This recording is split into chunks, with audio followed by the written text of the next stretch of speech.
Bem, pessoal, estamos aqui hoje num programa sensacional chamado Renove-se, com um podcast fantástico para vocês, com a doutora Evandra.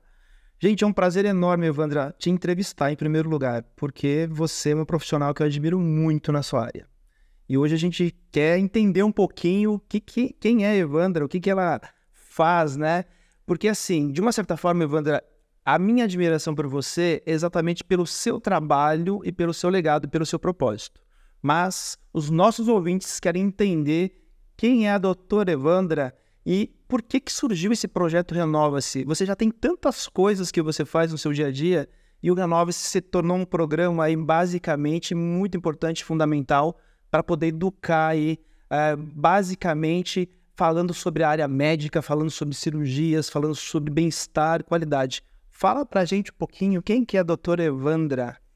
Eu sou uma médica formada há mais de 25 anos e nesse tempo todo eu vim pensando sempre em olhar para o ser humano de uma forma diferente. Isso já nasceu meio comigo, assim.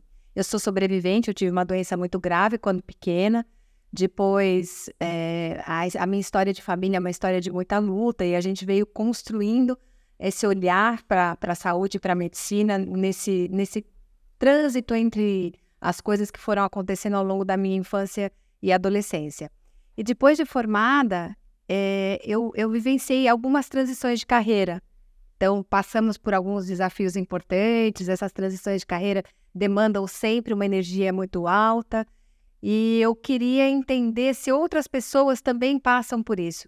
Quando eu comecei a olhar para a minha trajetória, veio a ideia do podcast, porque nele eu consigo discutir exatamente o que você falou, vários assuntos diferentes, baseados alguns na minha história de vida, que é comum a várias outras pessoas, e como eu posso, dessa forma, entregar um olhar que é muito pessoal meu sobre saúde, onde eu entendo que saúde envolve energia, envolve mente, envolve corpo, envolve emoções, relacionamentos, envolve uma consciência, um olhar sobre tudo isso. Então, o projeto da Renove-se ele veio nesse foco. Quando você falou, basicamente, que você já descobriu lá atrás sobre essa questão da importância desse legado, desse propósito, quero que você fale para o nosso público aí, basicamente, que idade foi isso? Que você falou, poxa, eu quero ser médica, quero atuar como médica. Como que foi isso para você? Bom, eu me encantei com a medicina, eu tinha 2 anos de idade. Era uma brincadeira de criança, como acho que muitos médicos que tiveram o despertar para a área médica viveram isso. Então, já brincava, aquela coisa de brincar com as outras crianças de médico, e na minha família não tinha nenhum médico. Meu pai é retirante nordestino, a minha mãe é uma ex-catadora de lixo, e que hoje se chama, recicladora. E na família ninguém era médico e nem sonhava com isso. E eu já comecei com essa ideia. E eu falava muito pequena, eu quero ser médica, só que eu mudei a especialidade. Eu falava que eu queria ser médica de criança, depois isso foi mudando. Mas já com 2 anos eu pensava. E isso foi se sedimentando. Eu fui construindo ao longo da minha adolescência um desejo maior. Meu pai era contra inicialmente, então, quando eu estava com uns 13, 14 anos, ele permitiu que eu fosse com uma amiga minha que era odontóloga, numa faculdade, para a gente secar cadáver. A esperança dele era que eu me desencantasse com a medicina, ficasse assustada com aquilo e desistisse. Só que aconteceu o contrário. Aí eu me apaixonei mais ainda e quando estava com 17 anos, prestei vestibular, passei e fui seguir a carreira, meu caminho. E fala para mim, você fez o seu curso onde? Eu fiz na Universidade Federal de Uberlândia, Minas Gerais. Eu fui como paraquedista, fui fazer aquela... testar, ver se eu passaria ou não. Acabei passando. E aí fui cursar. Da mesma forma que a minha sobrinha. Eu tenho uma sobrinha hoje que também é estudante na Universidade de Araras, na São Leopoldo Mandic, de medicina. Ela foi prestar para ver como é que ela estava, fazer aquele mapeamento de vestibular, que eu acho que muita gente faz, né? Vários adolescentes fazem. E aí ela passou, entrou numa liminar e está estudando. Legal. A sua graduação, então, é formada em medicina. E a sua especialização? eu fiz algumas especializações.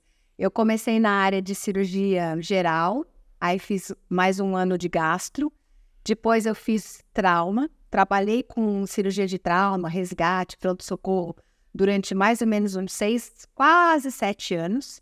E aí foi quando eu conheci meu marido, a gente começou a namorar, e um dia aconteceu um episódio muito engraçado. A gente estava no cinema, no teatro, e tocou meu bip, na época era bip, não era assim. Meu Deus, na época do bip. Pois é. Na época era bip, tocou meu bip, não era meu plantão, mas ninguém achava os outros médicos da equipe, eu respondi o bip, tinha um baleado no pronto-socorro, então ele me levou de volta até o pronto-socorro e eu entrei em cirurgia por volta de 9h30 da noite, 3 da manhã, quando eu saí da cirurgia, que nem era para ser minha cirurgia, na verdade, ele olhou bem para mim e falou assim, provavelmente eu farei instrumentação cirúrgica, porque assim a gente pode ficar mais tempo juntos. Então eu pensei, poxa vida, que qualidade de vida eu terei se eu continuar nesta equipe, ou se eu continuar com esta carreira. O que mais eu gosto de fazer? E foi uma viagem para dentro de mim mesma, encontrando o que mais eu poderia fazer, aonde mais eu seria útil, e foi a minha primeira transição. Eu saí da cirurgia do trauma e eu fui para a dermatologia. Uns 3 anos depois, eu estava na dermatologia com clínica pronta, bombando, carreira solidificada, e eu sentia falta de operar. Aí eu fui para a segunda transição de carreira. Eu larguei tudo, fechei a clínica e fui fazer residência de cirurgia plástica. Então, eu vim nessa trajetória aí. Tá, uma trajetória de cada vez mais se especializando, né? E hoje, basicamente, a tua atuação está focada em cirurgia plástica e dermatologia. Exato. Hoje eu trabalho nessa carreira de beleza, harmonização física, mental, espiritual. Tem ajudado muitas pessoas aí, né? Eu te acompanho já há muito tempo, né? E admiro muito o que você faz, né? Porque, de uma certa forma, é um resgate de autoestima para as pessoas, né? As pessoas hoje têm acesso a tanta tecnologia ligado à estética, à beleza, né? Mas que, no fundo também tem aí uma carga emocional gigante que faz com que as pessoas consigam aí levar a vida de uma forma mais leve e mais satisfatória. Dentro dessa área de cirurgia plástica, basicamente, você também tem um trabalho de um propósito grande. Queria que você me falasse um pouquinho para os nossos ouvintes aqui, né? Qual é esse propósito dentro da cirurgia plástica? Bom, da cirurgia plástica especificamente, eu trabalho hoje com câncer de mama, e das vivências que eu tive com essas pacientes de oncologia do câncer, eu entendi que quando você recebe alguém com tamanha dor de autoestima, você precisa ser mais do que médico só. Você precisa ter um pouquinho de ouvido como psicólogo, você precisa ter um pouquinho de direcionadora, como você que trabalha, né, com mentorias e coach. Então, o médico nessa área, ele é demandado para atender mais amplamente o ser humano que está ali na frente. E desse olhar foi que nasceu a ideia de montar o podcast, que a gente está inaugurando hoje. Para quê exatamente? Para que eu possa, conversando com várias pessoas aqui nessa mesa, levar para quem está lá em casa alguma mensagem de alguma forma. Talvez alguma parte daquilo que você escutar aqui sirva para você. Te transforme, abra um caminho, mostre alguma possibilidade, amplie o seu mapa. E essa é a minha ideia com o podcast.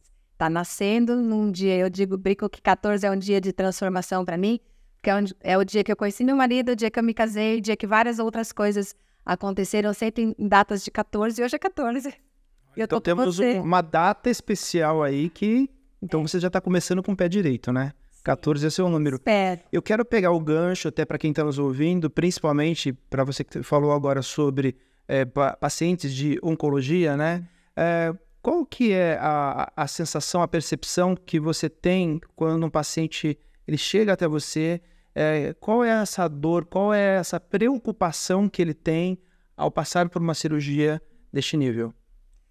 O paciente oncológico ele é um pouquinho diferente do paciente de estética. O paciente oncológico, ele tem uma doença de verdade. Então, ele chega com essa debilidade física e uma carga emocional um pouco maior.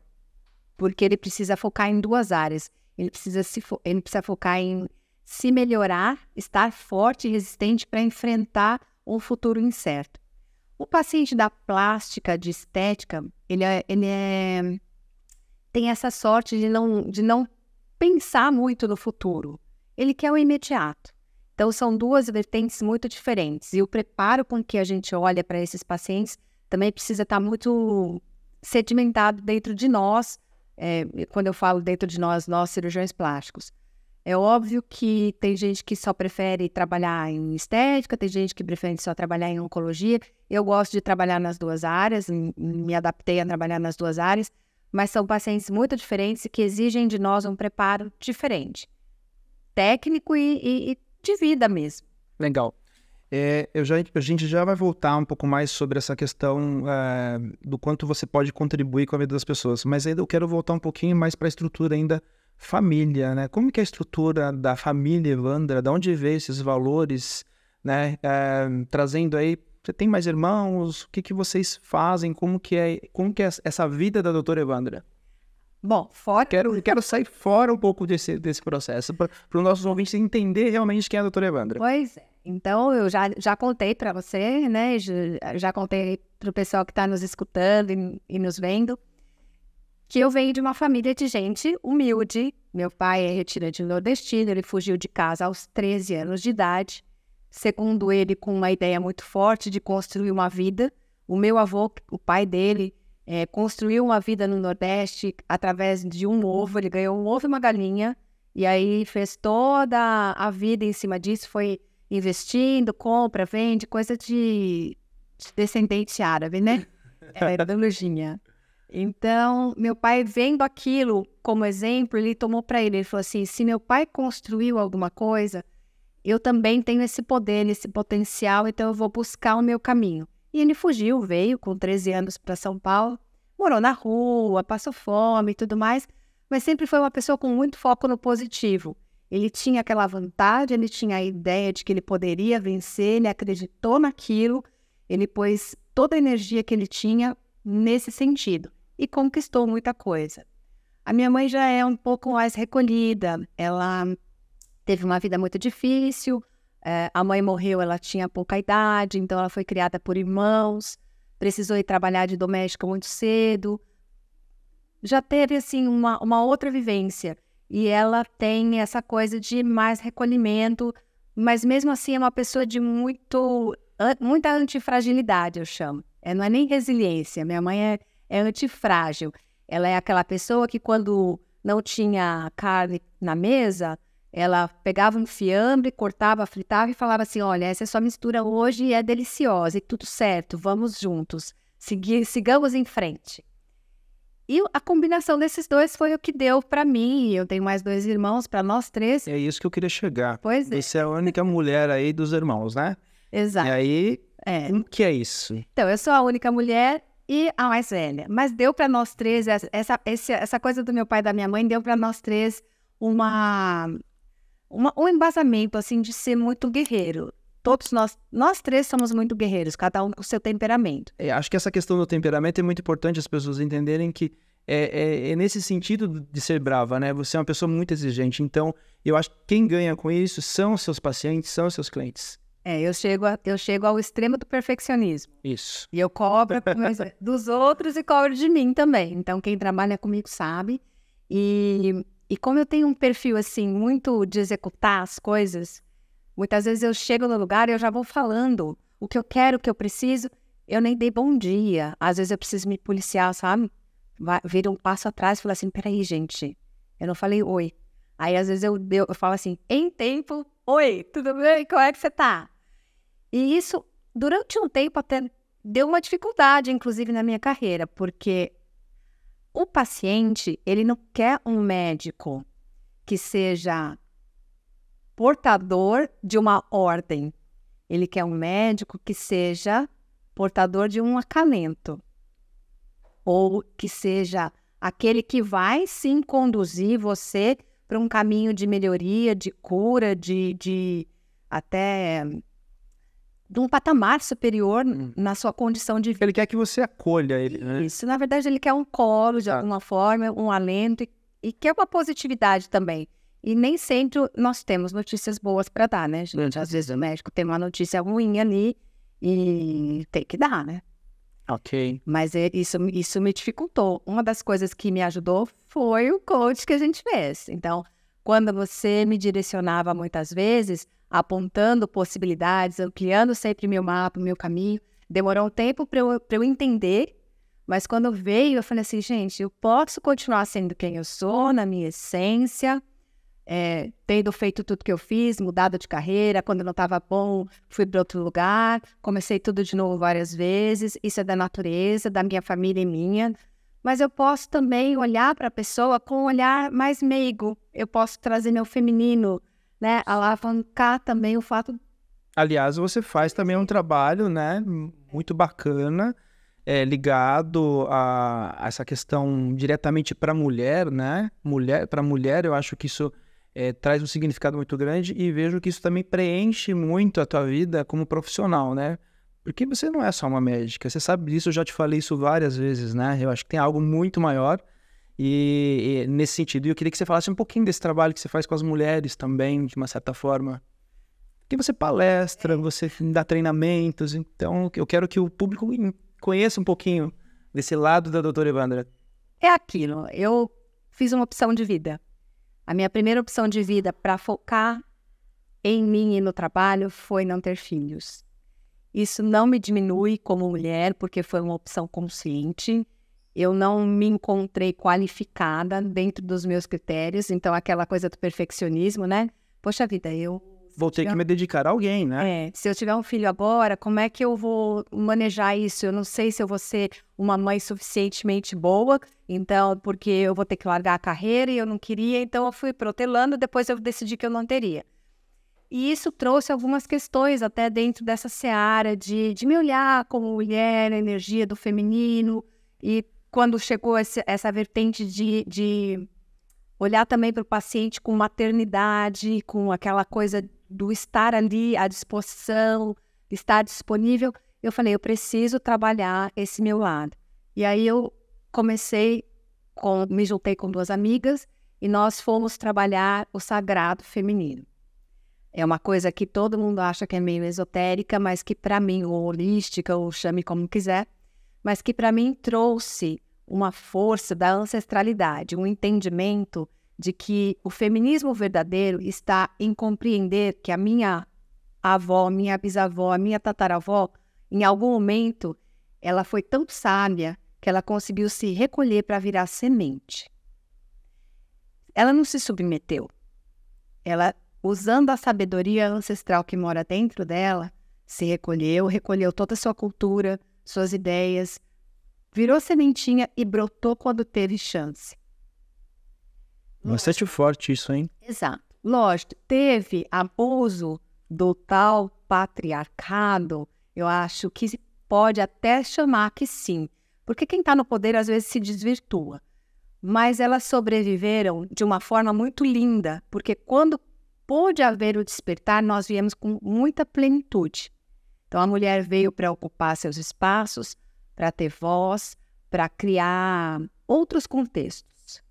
E eu agradeço sempre a sabedoria dessa descoberta dentro de mim, porque eu comecei a ver que eu não sou fruto de sofredoras. Eu sou fruto de mulheres muito potentes que entenderam que a verdadeira resistência está em perpetuar a sua energia, a sua consciência, aquilo que ela tem de melhor, a sua cultura, a sua sabedoria. E foram essas mulheres que me constituíram. Interessante te ouvir você falar tudo isso, porque até mesmo a sua história é uma história de muita dor, se a gente for avaliar, mas você foi extremamente resiliente, né? Em tudo isso que você foi construindo e foi colocando na tua carreira, é muito claro as suas escolhas, né? Desde o início, você escolheu ser da sua profissão, você escolheu ser médica, escolheu um propósito de vida, você basicamente foi trilhando o que você fala assim, eu fiz algumas transições de carreira, eu acho que é uma evolução de carreira, né? Discutimos isso em alguns processos de sessões de coaching contigo e eu sempre falava, é sempre uma evolução. E se a gente olhar para hoje, né? Quantos anos de carreira você tem? Tenho 25. 25 anos de carreira. E que momento que você está de carreira hoje? Porque tem muita coisa nova acontecendo aí, né? O Renove-se aqui só é um dos projetos, né? Pois é. Fale um pouquinho aí do consultório, como que é isso? Então, é engraçado você colocar esse posicionamento, porque eu tive, assim, uns perrengues chiques na minha carreira. Então, saí da faculdade, eu entrei um ano mais cedo, eu entrei com 17, né? Então, saí novinha, com cara de novinha, e fui para uma área de cirurgia, onde só tinha homem, ou muito mais homem do que mulher. Depois, eu fui fazer gastro, e aí eu fui fazer trauma.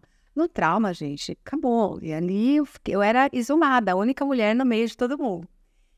E isso foi também me dando energia, talvez até para me movimentar e falar assim, o que eu quero de verdade? E eu fui construindo realmente, eu acho que é isso, uma evolução de carreira. E hoje eu estou num momento de plantar sementes. O que eu posso deixar de legado? Se eu não tenho filhos, é lógico, eu tenho meus sobrinhos que são mais que filhos, eu tenho meus pacientes que são milhares de filhos e que eu trato como tal, né? Gosto de estar com eles todos os dias, eu levanto com esse propósito. Mas contribuir de verdade precisa ser, na minha cabeça, o sentimento que eu tenho precisa ser muito mais amplo. Então, quando eu venho com um podcast que pensa em deixar cada dia um assunto novo, um conteúdo novo, de onde as pessoas possam pescar novas ideias, hoje é o meu projeto maior. E lógico, dentro daquilo que a gente vai construir em termos de crescimento de clínica. Eu estou inaugurando uma clínica nova daqui a pouco, e eu e mais alguns colegas, uma equipe multidisciplinar. Então, o podcast ele também vem nessa coisa de dividir e de somar e de multiplicar tudo meio que junto. Muitas mudanças acontecendo exatamente nesse momento. Eu acho que são vários. Eu acho que abriu ali, né, um portal ali, e você está tendo aí vários projetos ao mesmo tempo, né? E é legal. Foi assim, sempre foi assim. E eu vejo que é de uma forma muito bacana essa energia que você coloca, essa intensidade em tudo que você faz. Tudo que você faz tem muita qualidade. Eu vejo que aqui o Renove-se está sendo um projeto que você está ejetando energia, a clínica é energia, o grupo com as mulheres é muita energia que você deposita, como sempre você aí superando aí e trazendo aí o melhor exemplo para as pessoas, né? Eu acho que uma palavra que eu queria que você trouxesse, uma frase que você trouxesse para as mulheres que vêm com uma história, às vezes, de submissão, de dor, de dificuldade ainda, mesmo no século XXI, a gente tem esse enfrentamento. Que mensagem que você pode trazer para uma mulher que passa por essas dificuldades? Na vida, de uma forma geral, aí é de mulher para mulher, não é nem de médica, né? Qual é essa mensagem que você traria para elas? Eu penso que nós podemos mudar uma palavra. Ao invés de olhar para difícil, olhemos para desafiador. Porque desafiador é parir, desafiador é criar filho, desafiador pode ser viver e desafiador pode ser transcender. Mas tudo isso a gente pode fazer. É uma coisa que nós fazemos no dia a dia. A mulher consegue coordenar casa, marido, trabalho, educação de criança e tudo mais. Então, essa energia está na gente. Se tem uma coisa que nós precisamos, de alguma forma, é compreender que o poder está conosco. Não é empoderar. Ninguém vai me dar o poder. Eu me apodero de quem eu sou, do que eu tenho. Quando eu lembro de cada coisa que eu já fiz, comemoro aquilo e falo, poxa vida, fui eu. Então, hoje, se eu tivesse que deixar uma frase, seria: lembre-se que desafio a gente tem todo dia. E energia basta abrir o olho. Desde o momento que a gente acorda, a gente, né, já é desafiado no dia a dia. Sim. Né? E muita gratidão por isso, né? Porque, imagina, você hoje abriu o olho de manhã. Quantos não abriram? Exato. Quantos, né, não tem esta oportunidade? E a gente tem. Aí você fala, mas o meu dia não tá legal e tudo mais. Ok, né? Mas olha pro ladinho um pouquinho. Podia estar pior, você podia estar em outra condição, em outro lugar, em outro país, sem condição sanitária, sem um monte de coisas. Então, o que você tem hoje, né? não tá suficiente. Beleza, não tá suficiente agora, mas o que você tá fazendo para... Que é um movimento, né? Que a gente sempre fala, é o quanto você se movimenta para poder gerar essa mudança. Transformação. Mudança. Então, eu também já estive nesse lugar, sabe? Eu também já acordei de manhã reclamando. Eu também já me senti vitimizada porque meu chefe, eu era a única mulher, ele quase me escravizava, né? E eu já tive nesse lugar. Então, Você acha que isso daí é uma evolução? É uma evolução emocional? É uma evolução... Como que você daria o nome para isso? eu acho que é um aprendizado. Um aprendizado, né? Eu Eu acho que eu sinto isso também. Eu percebo que parece que deve ter muita gente nos ouvindo aqui, jovens, né? Pessoas de várias faixas etárias de idades, né? Tantas gerações, né? E basicamente eu acho que é isso, é evolução. Acho que a idade cronológica ou até a idade espiritual, como as pessoas quiserem dar um nome para isso, faz com que a gente também evolua, né? Dentro de entender um pouquinho que momento que a gente está e aceitar, né? Porque eu acho que eu falo que a gente nasce morrendo, né? Se a gente consegue envelhecer com sabedoria, que é isso que você traz também, porque você educa o paciente. O paciente chega lá para fazer, sei lá, um preenchimento, um botox ou uma cirurgia mais complexa, você tem todo um trabalho de acolhimento, de educação com o paciente, para depois você chegar naquilo que ele quer com tanta ansiedade, né? Exato, eu acho é uma construção de É uma verdade. construção, né? É uma construção. E esse olhar de como eu comecei a me ver, quando eu fui começando nesse processo, isso talvez tenha iniciado de verdade em 2013, 2014, que eu fui de forma assim mais firme e contínua a trabalhar a minha pessoa, eu fui trazendo isso para minha medicina. E fez muito sentido para muitos pacientes. Então, hoje eu tenho uma carteira de pessoas que dizem sempre para mim, poxa vida, uma coisa que você me disse aquele dia fez tanto sentido que eu engravidei depois disso, que era uma coisa que eu não conseguia antes. Ah, olha, eu fui com a minha irmã e você falou uma coisa para ela que serviu para mim, então eu resolvi voltar aqui e escolher você como a minha médica. Nossa, isso é muito sábio, né? E a gente tem que... eu vejo que você fica até um pouco emocionado. Fico.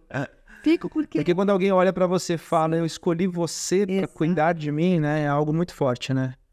É uma satisfação, Sim. mas ao mesmo tempo aquela responsabilidade, sabe aquele friozinho na barriga, e você tem que ponderar se você dá conta mesmo, né? Sim. E aí vem toda aquela coisa, não, eu já fiz tanto por mim, já construí por mim, por que eu realmente não consigo transferir isso, ser um modelo, repassar um pouco disso e de repente ser inspiração, ser exemplo. E o Renove-se, ele vem nesse foco. Se alguma coisa que a gente consegue mostrar que serve para a pessoa que está lá do outro lado como inspiração para ela construir, eu já estou muito feliz. E que seja uma pessoa, não precisa ser muita gente. É lógico que a gente sempre tem, né, ambições. Eu tenho muitas ambições.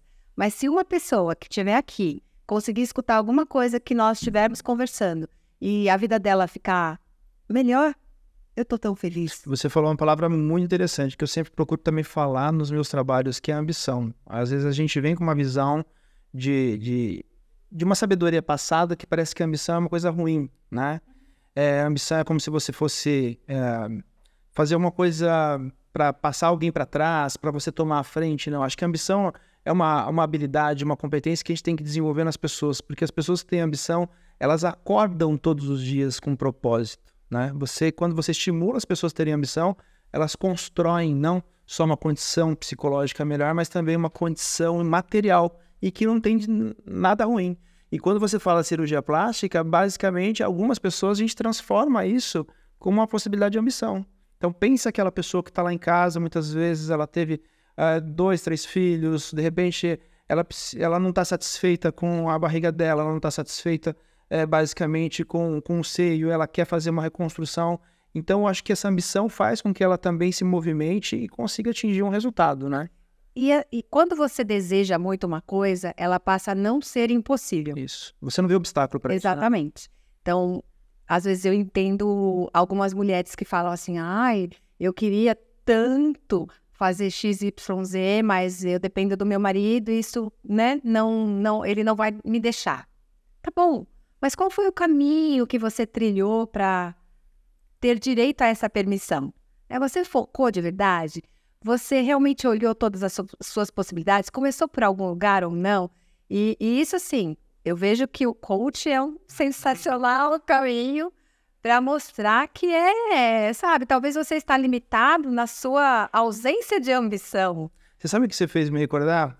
De uma profissional que cuidava da minha casa, ela não está mais comigo, e um dia ela falou assim, poxa, eu vejo que você se cuida bastante e tudo mais, e tá chegando o casamento da minha filha, mas eu não sei nem quanto custa isso, eu queria dar uma repaginada. E a gente, numa conversa um pouco mais íntima, né, eu falei para ela assim, olha, custa tanto para fazer um botox, para fazer um preenchimento. E, por incrível que pareça, uma pessoa que trabalha ali como diarista, ela tinha um dinheiro guardado, ela falou, olha, eu guardei 10 mil reais aqui, ela trouxe números, e eu acho que então dá para fazer alguma coisa. Então, essa falta de direcionamento sobre a condição financeira, o quanto você consegue alcançar isso, o quanto você consegue basicamente atingir determinados objetivos na sua vida, né?